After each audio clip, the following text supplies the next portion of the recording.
5. Inconsistency-Avoidance Tendency. The brain of man conserves programming space by being reluctant to change, which is a form of inconsistency avoidance. We see this in all human habits, constructive and destructive. Few people can list a lot of bad habits that they have eliminated, and some people cannot identify even one of these. Instead, practically everyone has a great many bad habits he has long maintained despite their being known as bad. Given this situation, it is not too much in many cases to appraise early formed habits as destiny.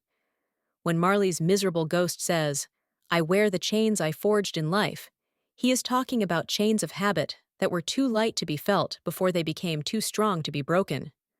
The rare life that is wisely lived has in it many good habits maintained and many bad habits avoided or cured.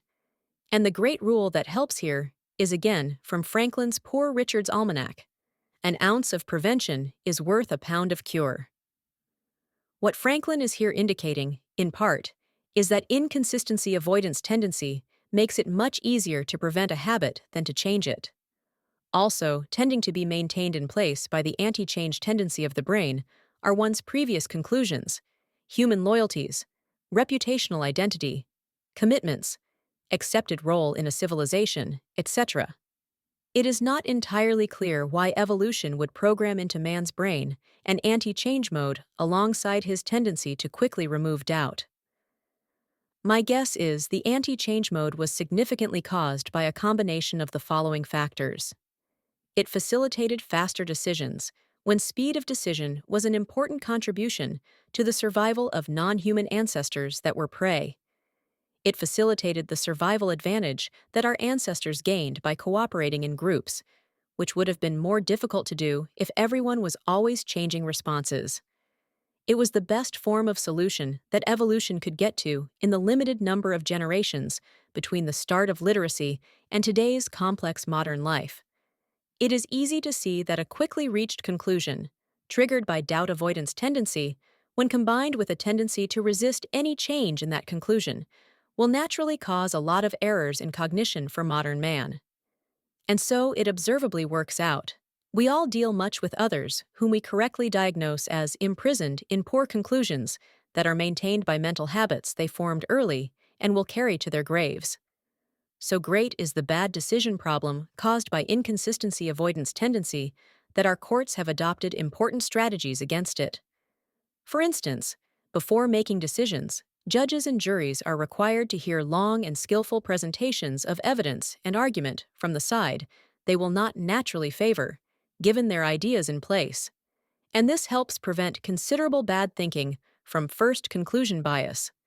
Similarly, other modern decision-makers will often force groups to consider skillful counterarguments before making decisions. And proper education is one long exercise in augmentation of high cognition so that our wisdom becomes strong enough to destroy wrong thinking maintained by resistance to change. As Lord Keynes pointed out about his exalted intellectual group at one of the greatest universities in the world, it was not the intrinsic difficulty of new ideas that prevented their acceptance. Instead, the new ideas were not accepted because they were inconsistent with old ideas in place. What Keynes was reporting is that the human mind works a lot like the human egg. When one sperm gets into a human egg, there's an automatic shut-off device that bars any other sperm from getting in. The human mind tends strongly toward the same sort of result.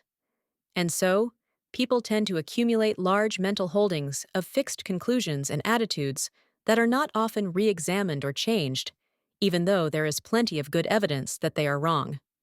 Moreover, this doesn't just happen in social science departments, like the one that once thought Freud should serve as the only choice as a psychology teacher for Caltech. Holding to old errors even happens, although with less frequency and severity, in hard science departments. We have no less an authority for this than Max Planck, Nobel laureate, finder of Planck's constant. Planck is famous not only for his science, but also for saying that even in physics, the radically new ideas are seldom really accepted by the old guard. Instead, said Planck, the progress is made by a new generation that comes along, less brain-blocked by its previous conclusions. Indeed, precisely this sort of brain blocking happened to a degree in Einstein.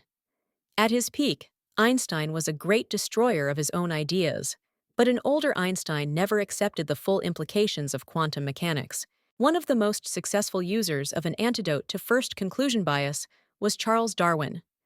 He trained himself early to intensively consider any evidence tending to disconfirm any hypothesis of his, more so if he thought his hypothesis was a particularly good one. The opposite of what Darwin did is now called confirmation bias, a term of opprobrium. Darwin's practice came from his acute recognition of man's natural cognitive faults arising from inconsistency-avoidance tendency. He provides a great example of psychological insight, correctly used, to advance some of the finest mental work ever done. Inconsistency-avoidance tendency has many good effects in civilization. For instance, rather than act inconsistently with public commitments, new or old public identities, etc., most people are more loyal in their roles in life as priests, physicians, citizens, soldiers, spouses, teachers, employees, etc. One corollary of inconsistency avoidance tendency is that a person making big sacrifices in the course of assuming a new identity will intensify his devotion to the new identity. After all, it would be quite inconsistent behavior to make a large sacrifice for something that was no good. And thus, civilization has invented many tough and solemn initiation ceremonies, often public in nature, that intensify new commitments made. Tough initiation ceremonies can intensify bad conduct as well as good. The loyalty of the new made man mafia member or of the military officer making the required blood oath of loyalty to Hitler was boosted through the triggering of inconsistency avoidance tendency. Moreover, the tendency will often make man a patsy of manipulative compliance practitioners who gain advantage from triggering his subconscious inconsistency avoidance tendency. Few people demonstrated this process better than Ben Franklin. As he was rising from obscurity in Philadelphia and wanted the approval of some important man, Franklin would often maneuver that man into doing Franklin some unimportant favor, like lending Franklin a book. Thereafter, the man would admire and trust Franklin more because a non-admired and non-trusted Franklin would be inconsistent with the appraisal implicit in lending Franklin the book. During the Korean War, this technique of Franklin's was the most important feature of the Chinese brainwashing system that was used on enemy prisoners. Small step by small step, the technique often worked better than torture in altering prisoner cognition in favor of Chinese captors. The practice of Franklin, whereunder he got approval from someone by maneuvering him into treating Franklin favorably, works viciously well in reverse. When one is maneuvered into deliberately hurting some other person, one will tend to disapprove or even hate that person. This effect, from inconsistency avoidance tendency, accounts for the insight implicit in the saying, "A man never forgets where he has buried the hatchet." The effect accounts for much prisoner abuse by guards, increasing their dislike and hatred for prisoners that exists as a consequence of the guards' reciprocation of hostility from prisoners who are treated like animals. Given the psychology-based hostility natural in prisons between guards and prisoners, an intense continuous effort should be made, 1. To prevent prisoner abuse from starting and, 2. To stop it instantly when it starts, because it will grow by feeding on itself, like a cluster of infectious disease. More psychological acuity on this subject, aided by more insightful teaching, would probably improve the overall effectiveness of the U.S. Army.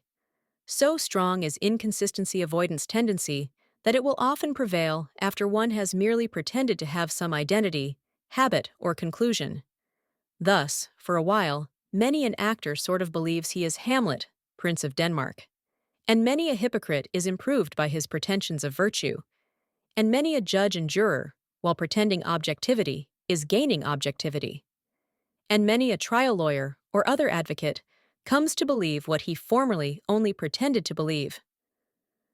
While inconsistency avoidance tendency, with its status quo bias, immensely harms sound education, it also causes much benefit. For instance, a near ultimate inconsistency would be to teach something to others that one did not believe true, And so, in clinical medical education, the learner is forced to see one, do one, and then teach one, with the teaching pounding the learning into the teacher. Of course, the power of teaching to influence the cognition of the teacher is not always a benefit to society. When such power flows into political and cult evangelism, there are often bad consequences. For instance, modern education often does much damage when young students are taught dubious political notions and then enthusiastically push these notions on the rest of us. The pushing seldom convinces others. But as students pound into their mental habits what they are pushing out, the students are often permanently damaged. Educational institutions that create a climate where much of this goes on are, I think, irresponsible. It is important not to thus put one's brain in chains before one has come anywhere near his full potentiality as a rational person.